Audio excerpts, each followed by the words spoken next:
नमस्कार मैत्रिणींनो, माझ्या व्हिडिओमध्ये आपले स्वागत आहे। माझ्या सर्व मैत्रिणींना श्री स्वामी समर्थ। तर आज बनवायचे आहे बघा उडीद पापड। तर उडीद पापड कसे बनवायचे ते बघूया आपण। हे बघा मी 2 किलो प्रमाणामध्ये उडीद पापड बनवणार आहे। त्याच्यासाठी मी हा रामबंधूचा पापड मसाला जो आहे तर 2 पॅकेट घेतलेला आहे। आणि हा जो मसाला आहे तर गरम पाण्यामध्ये टाकलेला आहे बघा। कारण की जवळपास मी 1 लिटर पाणी घेतलेलं आहे हे, आणि 1 लिटर पाण्यामध्ये 2 जे पॉकेट आहे तर हे 2 पॉकेट मी त्याच्यात टाकलेले आहे। आणि असा मसाला जो आहे तर असा गरम पाण्यामध्ये टाकायचा, त्याच्यामुळं काय होतं पापड छान असे फुलल्या जातात।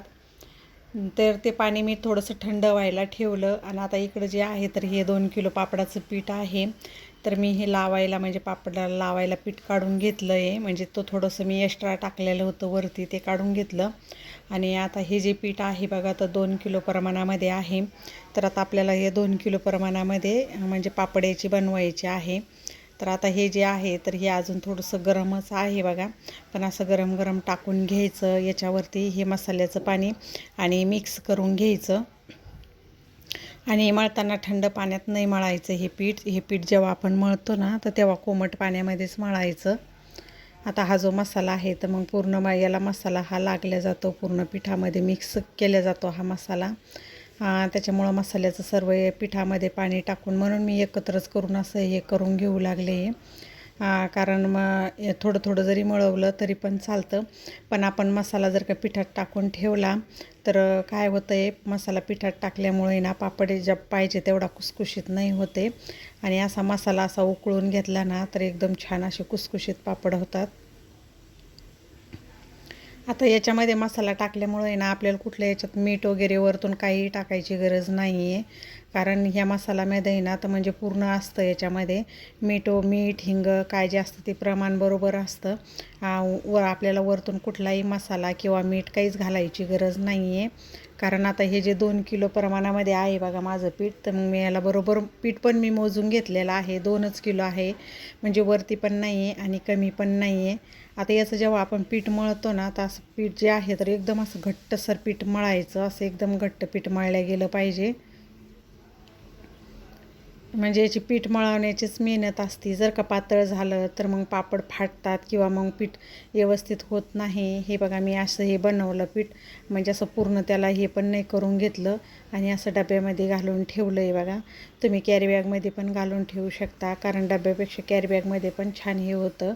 आता आपलं पीठ जे आहे तर मळून झालेलं आहे। मी असं हे जे पीठ आहे तर हे असं डब्यामध्ये भरून ठेवते। आणि आता ह्या डब्याला जे आहे तर झाकण लावायचं। आता हे जे पीठ आहे 3-4 तास असंच भिजून द्यायचं। मी जे आहे सकाळी 7 वाजता भिजवलेलं आहे बघा। 3-4 तास झाल्यानंतर जे आहे तर आता आपल्याला हे पीठ आहे ना तर कुटून घ्यायचं आहे आपल्याला। मग आता याला कसं कुटायचं, तर मग मी काय केलेलं आहे पाट्यावरती कुटते याला। तुम्ही किचन वाट्यावर बी थोडं थोडं घेऊन कुटलं तरी पण चालतं, पण मग मी असं पाट्यावरती खालीच माझ्याकडं पाटा आहे तर मग मी खाली आता इथं येऊन खाली पार्किंगमध्येच पाटा आहे तर इथं येऊन मग मी हे करते, इथं पीठ कुटायचं आहे। आणि हे जे मी लावते पाट्याला तर हे जे आहेत हे दारडा आहे बघा। कारण की दारडा लावल्यानंतर आहे ना पापड खवट होत नाही। तेल लावलं ना आपण तर तेलाचा वापर जर केला तर पापड खवट होतात, आणि दारडा जर लावला तर पापड अजिबात खवट होत नाही। कारण आपल्याला वर्षानुवर्षे ठेवावं लागते, तर मग त्याचा असा कुब्बट वगैरे वास येत नाही आहे। त्याच्यामुळं याला उडदाचे पापड करताना याचाच यूज करायचा आहे, आपल्याला दारडाच यूज करायचा आहे। कारण की ते मग आपल्याला नंतर डबा उघडल्यानंतर पण असा बऱ्याच वेळेस असा तेलाचा वास येतो, तर तसा वास वगैरे काही येत नाही आहे आणि पापड पण एकदम व्यवस्थित टिकतात। आता हे जे आहे बघा आता असं पीठ कुटून घ्यायचं। म्हणजे आता हे जे आहे याला वरती आलेलं जे खरबड खरबड दिसतंय आपल्याला, पूर्ण हे पीठ मऊ करायचं आहे आपल्याला, कुटूनच मऊ करायचं आहे। आणि मधून मधून थोडासा त्याला आपल्याला दारड्याचा हात लावायचा आहे, आणि दारड्याचा थोडासा हात लावून हे पीठ जे आहे तर असं एकदम कुटून घ्यायचं। वरतून असं वरट्यानं कुटते मी। जेवढं तुम्ही पापडाचं पीठ कुटता तेवढा पापड जो आहे कुसकुशीत होतो, म्हणजे खायला एकदम छान लागतो, टेस्ट पण वेगळी येऊन जाते आहे। तर छान आहे। आता याला कुटून घ्यायचं आहे आणि कुटून याचा पूर्ण असा एकजीव म्हणजे असा रोल झाला पाहिजे, आणि ते रोल पण असा मध्ये त्याला म्हणजे हे नाही राहिलं पाहिजे, एकदम व्यवस्थित असा रोल झाला पाहिजे। हे बघा हे असं एकदम व्यवस्थित छानपैकी, आणि हे असं जे आहे ना तर मग असा रोल करून घ्यायचा आहे बघा याचा. आता हा जो रोल केला तर मग आता याच्या आपल्याला अशाच लाट्या पाडून घेता येतात. तर पण हे पाट्यावरती जे आहे तर मग आपल्याला असे रोल करून घ्यायचे. आणि मी आता हे जे रोल करून घेते तर हे रोल करून आपल्याला हे कॅरी बॅगमध्ये ठेवायचे बघा. कॅरी बॅगमध्ये ठेवल्यानं काय होतं, पीठ छान मुरतं आणि हवा लागत नसल्यामुळे आहे ना तर असं कडक होत नाही पीठ. नाहीतर ह्या उडदाच्या पापडाला कसं आहे, हवा जरी लागली थोडीशी तर लगेच लाटी सुकती, तर त्याच्यामुळे यांना सुकत पण नाही आहे. असं कॅरी बॅगमध्ये असं घामाळल्या जातं, त्याच्यामुळं छान असं पीठ मुरलं जातं. आता बाकीचं जे पीठ आहे तर ते पण आपल्याला लगेच कुटून घ्यायचं आहे. सगळं पीठ मी सोबतच कुटून घेते. आता राहिलेलं पीठ पण मी आता असं सगळं कुटून घेतलं आणि कुटलेलं पीठ जे आहे तर असे याचे हे करून जे आहे तर मी असं कॅरी बॅगमध्ये भरून ठेवलं आहे. आता आपल्याला पापड लाटायला घ्यायचे. आता पापड लाटायचे तर तेव्हा काय करायचं बघा, अशी कॅरी बॅग घ्यायची एक आणि कॅरी बॅगमध्ये म्हणजे असं डब्यामध्ये किंवा असं हवाबंद म्हणजे असं वरतून झाकण ठेवायचं. त्याच्यामुळं आता मी हे पातेलं घेतलं आणि पातेल्यामध्ये पण कॅरी बॅगमध्ये जे ह्या लाट्या आहे तर मी ह्या लाट्या पाडून घेते याच्या. म्हणजे एकसारख्या आकारामध्ये आपल्याला लाट्या पाडता येतात. आपल्याला जसा जेवढा पापड हवा आहे त्या हिशोबानं तुम्ही त्याच्या लाट्या जे आहे तर लाट्या पाडून घ्यायच्या. हे असं कट करून घ्यायचं आहे बघा छोट्या छोट्या तुकड्यामध्ये.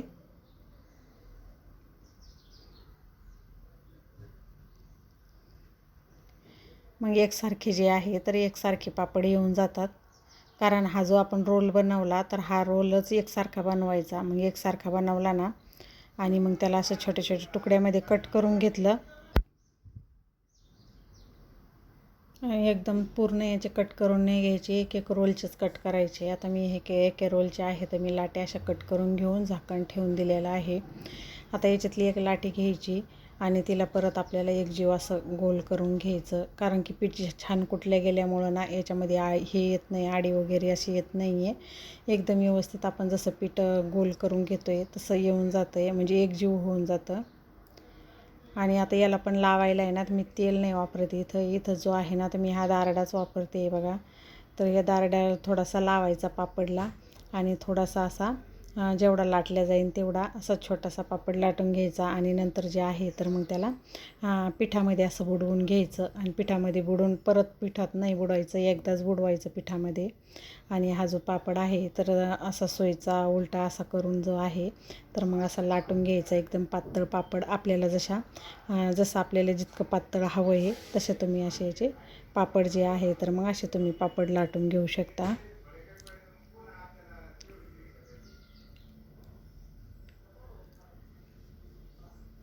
आपल्याला जे आकारात पापड हवा आहे आणि जितका पातळ हवा आहे तसा तुम्ही लाटून घेऊ शकता. कारण तुटत नाही आहे हा पापड. एकदम व्यवस्थित जो आहे तर व्यवस्थित पापड होतो आहे.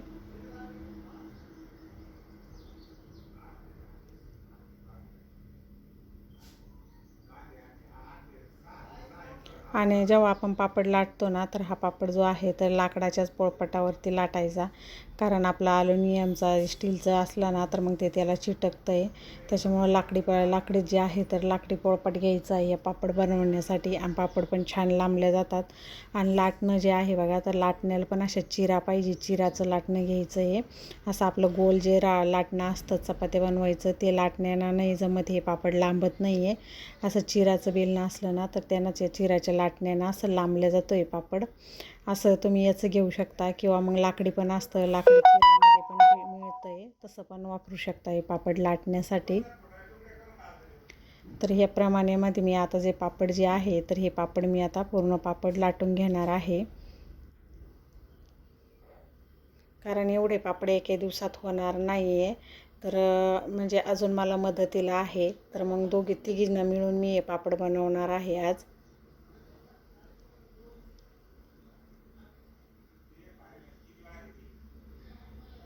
हे बघा किती मोठा पापड झाला आहे तेवढ्याच लाटीमध्ये.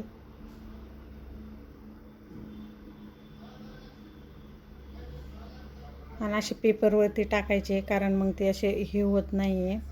आता पापड झाल्यानंतर दुसऱ्या दिवशी जे आहे तर असे कवळे उन्हामध्ये सकाळी सकाळी नेऊन असे वाळू घालायचे बघा, उन्हामध्ये टाकायचे.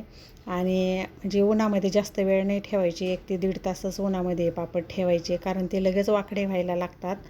थोडेसे वाकडे व्हायला लागले की लगेच त्याची दिशा पलटायची, पलटून ठेवायचे. आणि दीड ते 2 तासानंतर मी हे पापड खाली आणलेले आहे बघा. आणि आता आपण जे आहे तर वाळून आणलेले पापड आहे, तर मग आता आपण तळून बघूया की पापड कसे होतात ते.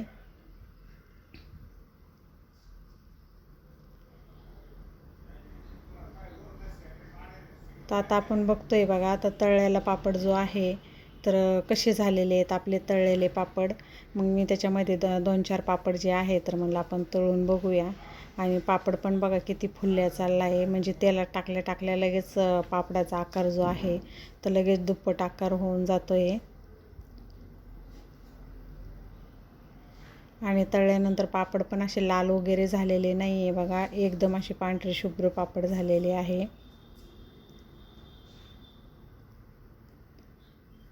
आणि उडदाच्या डाळीचे पापड आहे हे, म्हणजे त्याच्यात काही दुसरं मिक्स नाही केलेली डाळ वगैरे, उडदाची डाळ आहे, उडदाच्या डाळीमध्ये मी बनवलेले आहे हे पापड.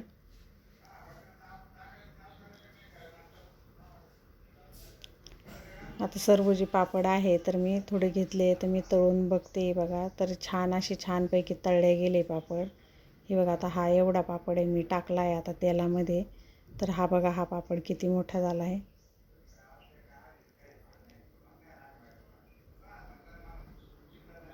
मग हे छान असे पापड तळले गेले आहेत. तर हे बघा, हे जे पापड आहे तर किती छान पापड तळले गेले आणि एकदम कुसकुशीत, म्हणजे तेल पण नाही आहे बघा त्याला.